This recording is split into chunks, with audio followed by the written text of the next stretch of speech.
띵아! 안녕하세요, 띵장입니다. 하루하루 한 주 한 주 지날 때마다 우리는 새로운 말씀으로 새 옷을 입고 하루하루를 준비합니다. 그런데 아직도 정신승리에 취해서 과거에 본인과 싸우시는 분들이 몇 분이 계세요. 굳이 말씀 안 드려도 누군지 아시죠? 아직도 이분의 테러는 끝날 생각을 하지 않습니다. 얼마나 부지런하신지 이전 기자 생활할 때보다 더 채널 운영을 열심히 하시는 것 같아. 하루에 몇 개씩 올리는데 진짜 부지런하십니다. 정광훈 목사님 스토커 넘버원이란 타이틀을 인정 안 할 수가 없어요.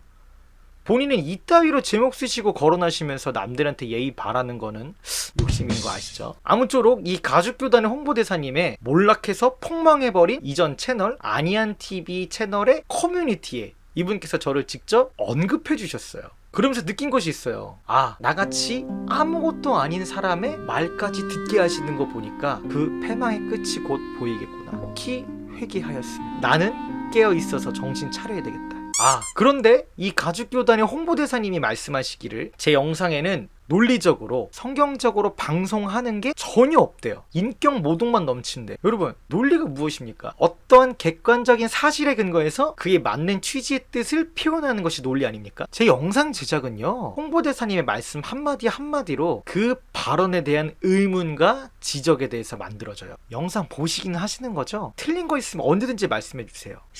다시 올려드릴게요. 성경적으로 방송을 해줬음 하셔서 그런 말씀을 하신 거구나, 그런 말씀을 하셨구나, 말씀의 적용점 또한 제가 가르쳐 드려야 되나? 야래. 자, 그럼 먼저 홍보대사님께서 정광훈 목사님을 비판하시면서 나름 들고 나오신 아이템 멘토에게 지정의를 내려놓는다에 대해서 이야기해볼까 합니다. 정광훈 목사님 설교 중에 이런 내용이 있어요. 우리가 신앙생활을 하면서 하나님께 응답을 받거나 혹은 성령의 감동에 하나님께서 각자에게 원하시는 순종의 모습들이 있어요. 그 응답과 하나님의 증거를 통해서 다른 이에게 영광을 받으시기 위해 당사자에게는 영광과 위로와 평안, 때로는 책망과 연단을 시키시기도 하세요. 그러나 우리가 절대적으로 넘어야 되는 부분, 반드시 통과해야 될 부분이 있습니다. 그것이 뭐냐면 바로 질서입니다. 질서. 하나님은 공의 하나님으로서 절대로 질서를 어지럽히지 않으세요. 그렇기에 이스라엘의 1대 왕이 누구예요? 사울이죠. 그 사울과 사무엘의 이야기를 보면은 나타나는 것이 있는데, 블레셋과의 전쟁을 위해서 제사를 드려야 되는데 사무엘이 제 시간에 안 와요. 기다려도 안 오니까 이 왕인 사울이 제사에 권한도 없고 자기 주제 파악도 할 줄 모르는 왕인 사울이 사무엘 없이 제사를 혼자 드려버립니다. 그렇게 되자 사무엘이 와가지고 왕한테 이같이 얘기해요. 왕이 망령되이 행하였도다. 왕의 하나님 여호와께서 명령하신 명령을 지키지 아니하셨도다. 그리하였다면 여호와께서 이스라엘 위에 왕의 나라를 영영히 세우셨을 것이오늘. 쉬운 말로 왜 네 맘대로 했냐, 왜 네 뜻대로 했냐, 왜 네 생각대로 했냐, 왜 네 판단대로 하였느냐. 명령을 했으면 그대로 따라야지. 왜 네 멋대로 판단했냐. 명령대로 하지 않았으니까 넌 망할 거야. 하나님께서 그 백성 중에서 다른 사람을 왕이 앉힐 거야. 넌 망했어. 넌 똥 됐어. 너는 뭐 커뮤니티에 보니까 심화부 목사님이랑 같이 있다고 또 사진을 올리셨더라고요. 그분께서 예전에 광화문 연단에 오셔서 직접 연설하시기를 본인이 기도하시다가 성령의 감동에 하나님 응답에 정광훈 목사님을 도우라 해가지고 오셨대요.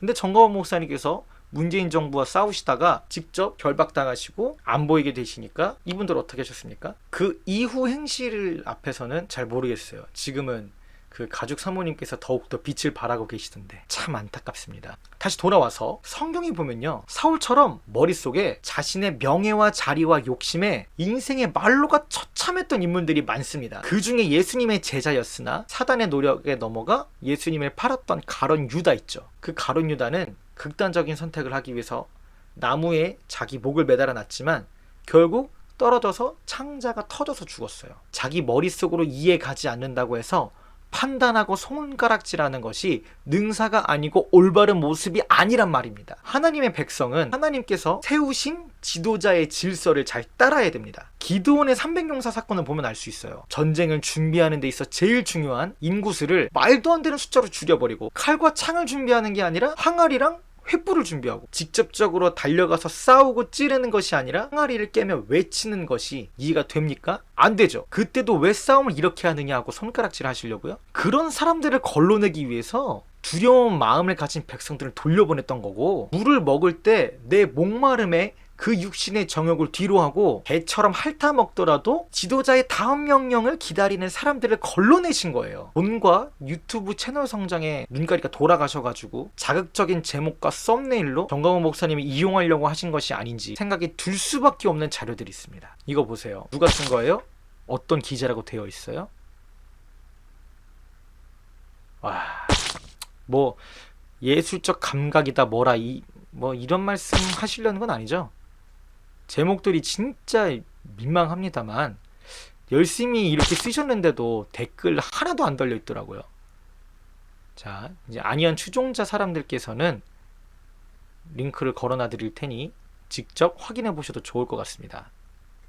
자, 그렇다면 하나님께서 지도자를 세웠을 때의 자세는 어떻게 해야 되는 건지 성경에 나올까요? 안 나올까요? 나옵니다. 정광훈 목사님께서 주장하신 것 같이 지정이를 멘토 앞에 내려놓아야 되는 것이 있을까요? 없을까요? 그 사건들이 있을까요? 없을까요? 구약시대에 모세가 이스라엘 백성들을 데리고 출애굽을 한 뒤 광야 생활을 하다가 시내산에서 하나님과 대면을 합니다. 그때 이스라엘 백성들은 지도자인 모세가 안 보이지 어떤 행동을 했습니까? 우리를 이끌던 지도자가 보이지 않자 자신들을 위해 신을 만들어내달라고 당과 그 단체들을 만들어요. 그 앞에서 우상 숭배를 하니까 하나님께서 이걸 보시고 야 모세야 너 내려가서 확인 좀 해봐. 뭐하고 있는 거야 애들? 하나님께서 이를 보시고 심판하시기 위해서 모세를 보냅니다. 모세가 내려오자 그 광경을 보고 손에 직접 받았던 두 돌판을 땅에 던지면서 얘기를 합니다. 여호와 편에 속할 자는 앞으로 나오라. 그러면서 레위 지파가 나와요. 이 레위 지파를 통해서 너희는 옆구리에 칼을 차고 좌우를 왕래하며 그 형제를, 친구를, 그 이웃을 거룩하게 하셨고 이 사건에 죽은 사람들이 3,000명이나 됩니다. 그러나 이 사실이 하나님께 헌신이 되었고 복을 내리시리라 라고 하셨어요. 그 후에 이스라엘 백성들은 모세가 하나님이 보내시고 세우신 지도자라고 확신을 가지게 되었고 그 뒤에 여호수아가 지도자로 세워지자 하나님의 역사를 경험한 이미 하나님을 경험한 백성들은 여호수아에게 이같이 말을 합니다. 여호수아서 1장 16절에서 18절 말씀을 보면요. 당신이 명한 것은 우리가 다 행하겠습니다. 당신이 보내시는 곳에 우리가 다 가겠습니다. 모세를 청종한 것 같이 당신에게 청종하겠습니다. 하나님께서 모세에게 함께 하셨던 것 같이 당신에게도 그러하기를 원합니다. 당신의 명령을 거역하고 당신의 말씀에 청종하지 아니하는 자는 죽임을 당할 겁니다. 오직 당신은 마음을 강하게 하시고 담대히 하소서. 이것이 사람, 인간을 위한 고백이라고 생각하십니까? 그렇게 생각되면 큰 착각이에요. 이미 모세를 통해서 하나님을 경험한 이스라엘 백성들은 하나님을 경외했어요. 하나님을 사랑하며 두려워했어요. 그렇기에 하나님께서 세우셨으니 그 사람의 모든 말에 따르겠단 말입니다. 그 지도자를 위해서 마음을 강하게 하고 담대하라 하고 축복한 것이 왜 그랬겠어요? 하나님의 뜻이 이루어져야 되니까, 하나님의 나라가 회복이 되어야 되니까, 하나님의 말씀이 세워져야 되니까 사건과 그 속에 담은 뜻을 같이 설명해 주시고 그 사건 속에 나는 어디에 있는지 어디에 해당되는지 찾아보셔야 돼요. 말씀 적용은 이렇게 하는 겁니다. 아는 구절 몇 가지 갖다 댄다고 해서 하나님 말씀 중심으로 이야기한다고 착각하면 안 돼요. 그러니 들으시는 여러분들이 잘 판단하셔야 됩니다. 이제 좀 속이 후련해지셨을까요? 한 가지 사실을 알려드리고 영상을 마치려고 합니다. 지금 이 홍보대사님 교회 앞에서 열심히 목소리 외치시는 그 고소당한 분들 있잖아요. 그 누구도 명령 받아서 움직인 사람 단 한 명도 없습니다. 부디 사실 확인이라도 한번 해보셨으면 좋겠어요. 물어보시든가. 본인이 믿지 않겠다면 뭐 어쩔 수 없지만요. 알려드리고 싶은 건요, 저번 주에 맥다니엘 형제님께서 제 번호를 따가셨어요. 무슨 뜻인지 아실까요? 이번 영상이 도움이 되셨다면 구독과 좋아요 그리고 알람 설정도 잊지 말아주세요. 항상 여러분들의 아낌없는 응원과 중보가 저를 힘이 나게 하고 있습니다. 점점 더 좋은 모습 보여드리기 노력하겠습니다. 우리 띵장 채널의 멤버즈가 되어주시길 부탁드립니다. 부디 하루라도 빨리 회개하고 돌이키셨으면 좋겠어요. 얼마나 찔렸으면 나까지 거론했겠어요. 부디 속히 회개하시고 꽃길로만 가시길 바랍니다.